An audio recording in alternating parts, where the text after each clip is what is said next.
What is going on, everybody? SchwayZ here, and in today's video I'm going to be telling you 5 things that you need to know about the 2023 Chevy Silverado ZR2. Now, before we get started, I do want to extend a huge thank you to Jerry Seiner Chevrolet for giving me the opportunity to review this vehicle for you all today. As I'm sure you can tell, they have a large lot full of lots of interesting cars. So if you guys are in the market for a new or used vehicle, make sure you let them know SchwayZ sent you. I'm going to put their information down in the description below. Okay, first, let's start off with the powertrain.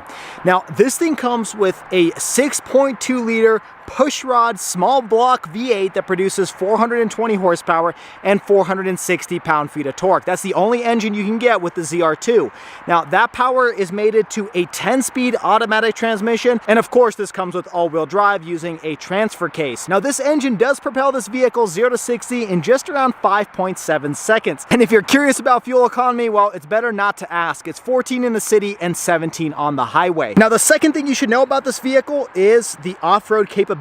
That's actually what the ZR2 is. It's actually the off-road version of the Silverado 1500, and it's meant to kind of compete with the likes of the Ford Raptor and the Ram TRX, but not quite. This is a more civil version of that vehicle. Now, this is actually very similar to the GMC Sierra AT4X that I reviewed a few months back, except this is a little bit more off-road oriented. And a prime example of that is, take a look at these front bumper cutouts, where the GMC Sierra just had a regular conventional bumper, kind of a more luxurious off-road pickup truck. This one kind of spits in the face of that. You have this front cutout over here for the tire, and you've got a 31.8-inch approach angle on the Silverado ZR2. That's actually really impressive.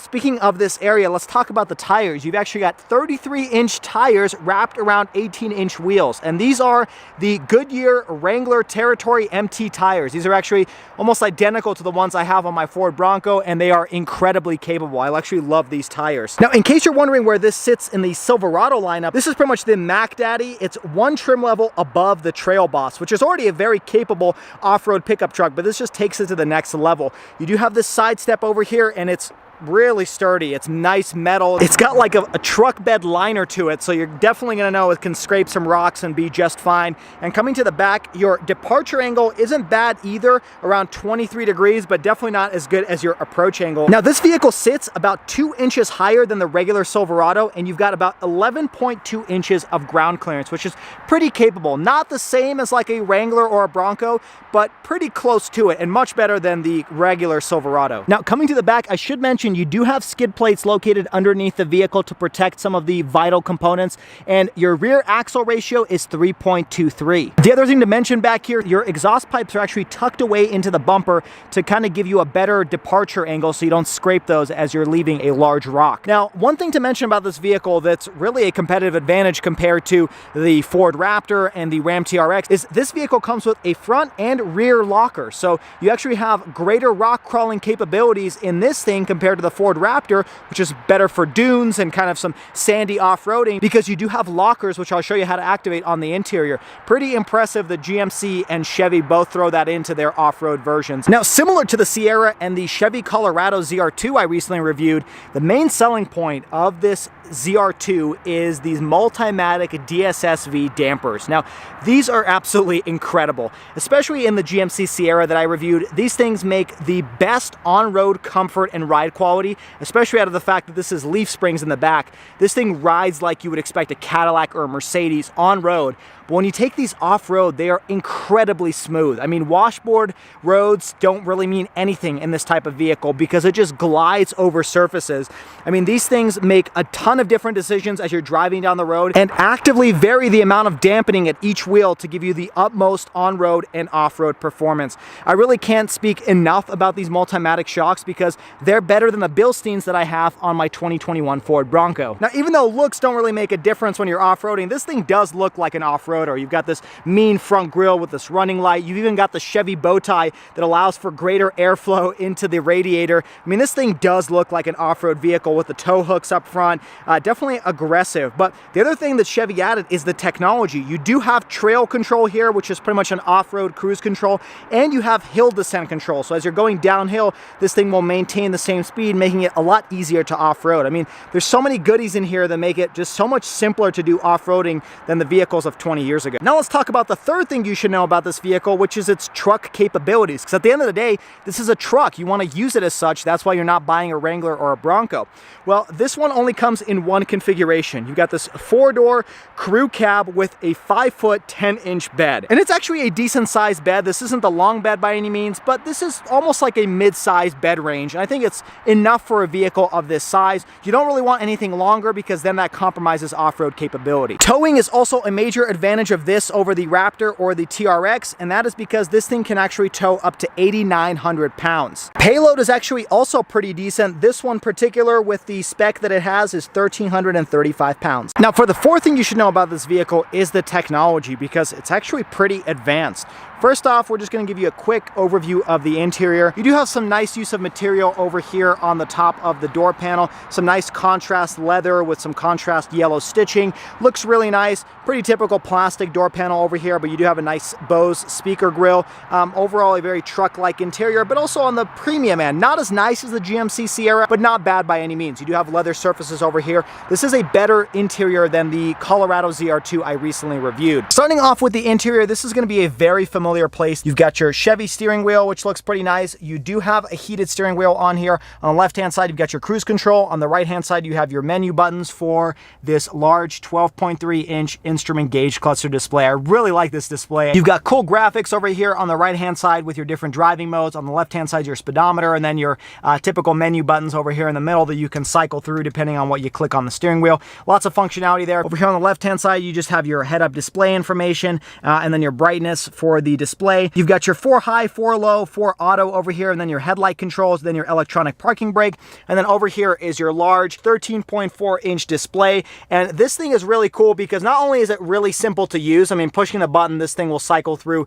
very quickly, much quicker than a lot of other competitors do, but I really like the simplicity of this system and the fact that Google is actually integrated into this car. So you can just say, you know, hey Google, and then ask it a question and it will actually answer it. So really cool. It's kind of like your Alexa smart home device, and I like that they integrated that. Over here, you do have your switch gear for a lot of different things, including your front and rear locker. That's what I was talking about earlier. Your trail control, you can actually open the rear trunk lid using this, and then your parking sensors and your safety features for your lane keep assist. You do have a physical button for your home and volume, which is really nice. And then down here is your typical climate control. You do have your trailer brake controller over here, which is really nice. And over here, you do have some 2 USB ports.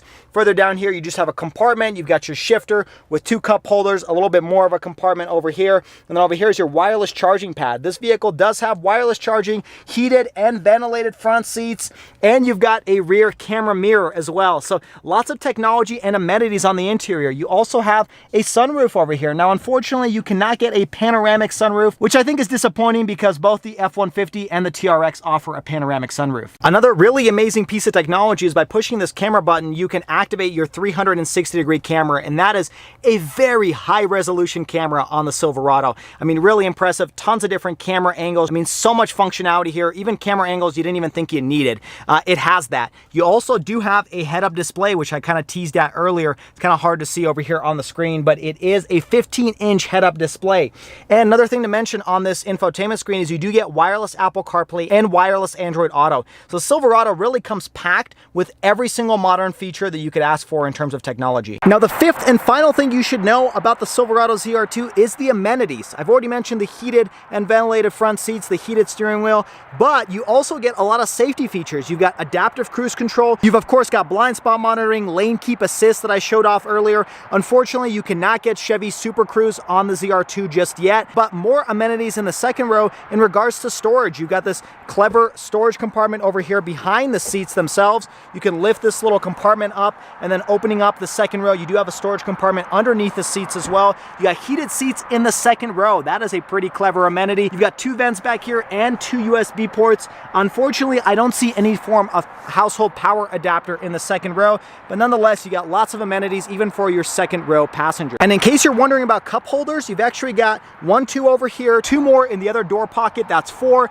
5, 6 over here, 7, 8 behind the center arm console. You've got 9, 10 in the doors over here on both the passenger and driver side, and then 11, 12 cup holders and a juice box. That is a large amount of cup holders for a vehicle that can fit maybe 5 people. And the amenities don't stop there. I've shown this off before, but this is GMC's and Chevy's multi-flex tailgate. So you've got 7 different positions. If you raise this thing up, you can fit plywood this way, that way. There's so many different functionality here. The only thing this multi-flex tailgate does not have is a speaker system like that in the GMC Sierra AT4X, but it does have a soft opening. And then there's another amenity back here. Aside from this little grab handle on the left-hand side, you've got a household power adapter over here on the right-hand side. So you can actually plug in devices or power tools and actually power them on the job site using your Silverado ZR2. And there you have the ZR2, similar to the Colorado, but a decent amount of space back here. You do have the wheel wells extended to the left and right side, allowing you to fit larger items inside of the truck bed. And to finish it off, let's talk about pricing. The ZR2 starts just around $71,500. This one in particular on the screen in front of you is just under $78,000, which really isn't a bad bargain considering everything you get. I mean, think about it. You have a lot of amenities and features that you would expect from a luxury vehicle. You got the practicality of a pickup truck and the off-road capabilities of essentially a Wrangler or a Bronco. So you got 3-in-1 with the ZR2, and I've been really impressed with it. Would you take this over a Ford Raptor or a TRX? Let me know your thoughts in the comments below. Well, I hope you guys enjoyed today's short little overview of the Chevy Silverado ZR2. If you guys did enjoy today's video, make sure you hit that like button and subscribe to the channel for all of the weekly car videos. Also find me on social media down in the description below at SchwayZ_. And as always, everybody, I hope you stay SchwayZ, stay healthy, have a wonderful day.